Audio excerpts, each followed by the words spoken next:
Committee meeting for today, September 3rd. It is 3:21, and we're early on this Tuesday afternoon for our meeting today. And I don't see anyone signed up for public comment. So without objection, we will move on from the public comment to the consent agenda. And I'll read off the numbers for consent and pull off whatever needs to be pulled off before reading the captions. Starting with item number 2 on resolutions, RS 2024-687, 698 is on consent, 699, bills on second reading, 499, 500, 501, 502, 503, 504, 505, 506, 507, 508, and then bills on third reading, Bill 2024-411. Do any of those need to be pulled off of consent? Right. With no comment, and thank you all for having your committee signs in the air and for being here today. I do detect a quorum with myself. Councilmember Allen was here. Councilmember Benedict, Councilmember Gadd, Councilmember Horton, Councilmember Coopin, Councilmember Parker, Councilmember Rutherford, and Councilmember Vo.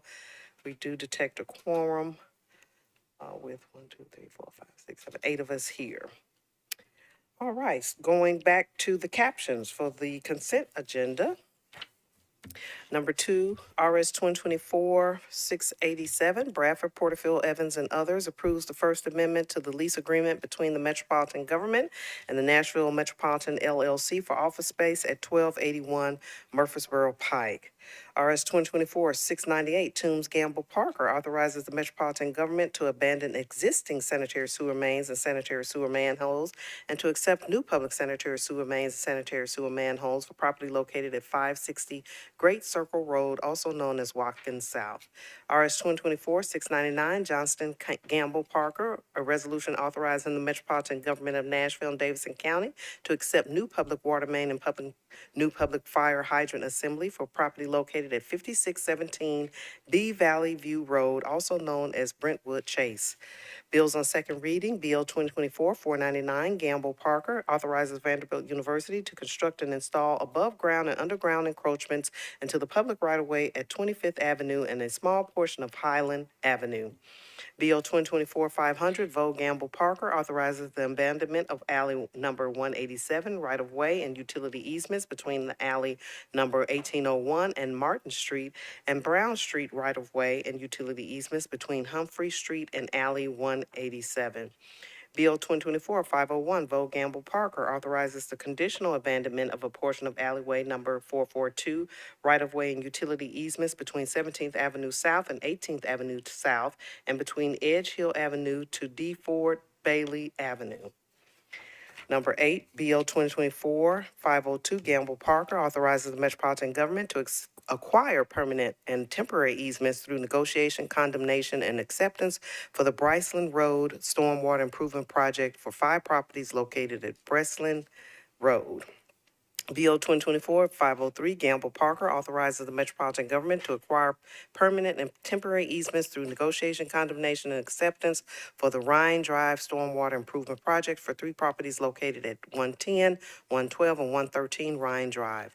Bill 2024-504, GAD, repeals resolution number RS 2024-548, which amended ordinance number BL 2019-18 to acquire permanent and temporary easements through negotiation, condemnation, and acceptance for the West End Place Stormwater Improvement Project for 5 properties located on West End Place and Central Avenue.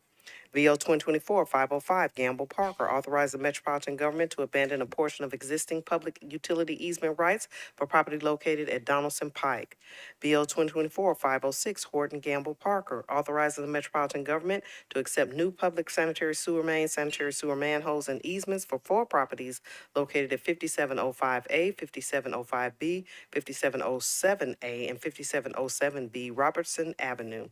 Bill 2024-507, Welch Gamble Parker, authorize the Metropolitan Government to accept new public sanitary sewer mains, new public sanitary sewer manholes, easements, and an adjustment of existing public sanitary sewer manhole for 5 properties located on Lawndale Drive, also known as Lawndale Sewer Extension.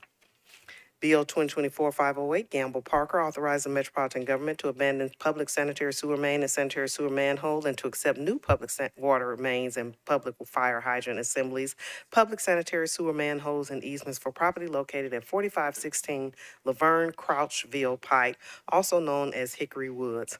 And last, the bills on third reading, Bill 2024-411, Welch and Vo amends Title 17 of Metropolitan Code of Laws and zoning ordinance of Metropolitan Government by changing from RS5 to RM20 ANS zoning for property located at 231 Glen Rose Avenue, approximately 45 feet west of Burbank Avenue, all of which is described herein. May I have a motion for the consent agenda?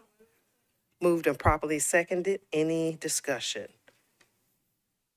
All right, with no discussion, all those in favor of the consent agenda, please say aye. Any opposed? Any abstentions? Motion carries. Thank you. Moving back to number 1 on our agenda, RS 2024-686, Porterfield Gamble approves an intergovernmental license agreement between the Metropolitan Government and the United States of America to enter certain property located at 1414 County Hospital Road, owned by the Metropolitan Government for limited military training purposes. May I have a motion? Moved and properly seconded. Discussion. I am a signer on this bill, and I did read the agreement where it looks like there's going to be some training, maybe some ammunition training, maybe some bombing, blasting, and wanted to make sure or find out from someone who may be here from or Metro that wants to speak to that. There is a neighboring neighborhood off of County Hospital Road, so if any consideration has been taken for that. And I will put your table on. Thank you. Thank you, Madam Chair. This asks for U.S. Special Forces to be able to use a training facility for a finite period of time. It would be 8 p.m. to 1 on the evening of October 25th. They'll do some limited site setup in advance, return it to its prior state. There will be a helicopter, no live ammunition, a breach of one training door. They did something similar last fall, and we passed a resolution. The council passed a resolution then approving that, and I'm not aware of any concerns stemming from it, but the district council member is aware as well. Great. Thank you. Thank you for that. Any other questions? Councilmember Horton. Councilmember Horton. Thank you, Chair. This is located in Councilmember Kimbrough's district, but right across the river from mine, and the most densely populated part of my district. So I had some of the same questions that you did, and I appreciate you asking them, and appreciate Mr. Rosenberg answering them, and no concerns on my side. Thank you. Thank you. Thank you for that. Any other comments or questions? All right, with no further discussion, we'll have a motion to approve. All those in favor say aye. Any opposed?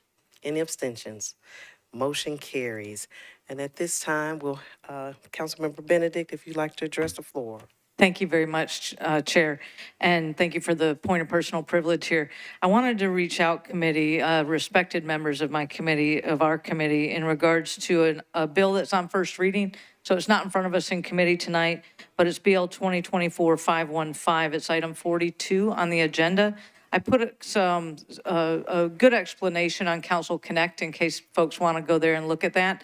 But the purpose, the reason, this is a Title 17 amendment, and the reason why I put this forth is due to the inordinate amount of work that the zoning department has to do relative to some permits, letters that they have to provide. Oftentimes they have to go search the archives for paper copies of plats in the city, and it's just a cumbersome process. So I was trying to correct that problem. I try to always bring legislation like the front porch bill that corrects a problem and allows our citizens good services from the city. I wanted to let you know I consulted both with the zoning examiner, so Joey Hargis, and also with the planning department. But prior to filing this, one thing that the planning department asked that I absolutely was intending to honor, but since I'm going to withdraw this bill tonight, we're not going to proceed.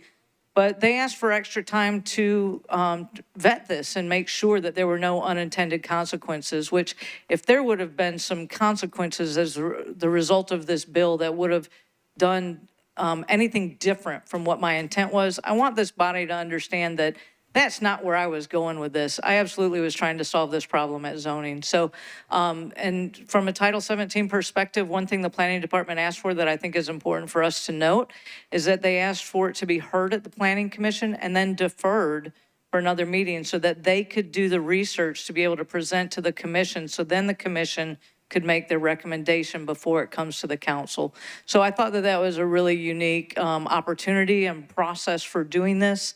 So again, tonight I'm going to withdraw it, but I did want to give that full explanation. I'll give a much shorter version on the floor so that everybody on the body knows, but I very much respect this committee. I wanted to make sure everybody understood what was going on with that. Thank you, Chair. Thank you. Thank you so much for bringing that to light and explaining that in great detail. We appreciate your leadership and your thoughtfulness and consideration in withdrawing the bill and going through that different process. So thank you. Councilmember Allen. Thank you, Madam Chair, and I appreciate your work on that as well. I would just ask, on the floor, when you explain this, I'll say this to the chair, but when the council member explains it, I think the viewing public, again, so that they don't jump to conclusions, if they understood that the conditions were all about when the lots were created and these very arcane details, which is why it requires all the homework, that's all the intent was, just to work with those lot conditions that seem not to be that relevant today anyway, but they require a whole lot of work. So if that could be mentioned in the explanation as well, I think that would be helpful. Thank you. Thank you for all your valuable experience in this process, Berkeley. 12 years of experience. You've been down this rodeo many times. Thank you. Is there any further discussion? And thank you. This is, again, not on the agenda tonight, but appreciate Councilmember Benedict kind of explaining that for the viewing audience and for our committee today. Without any further discussion, we will adjourn. Thank you.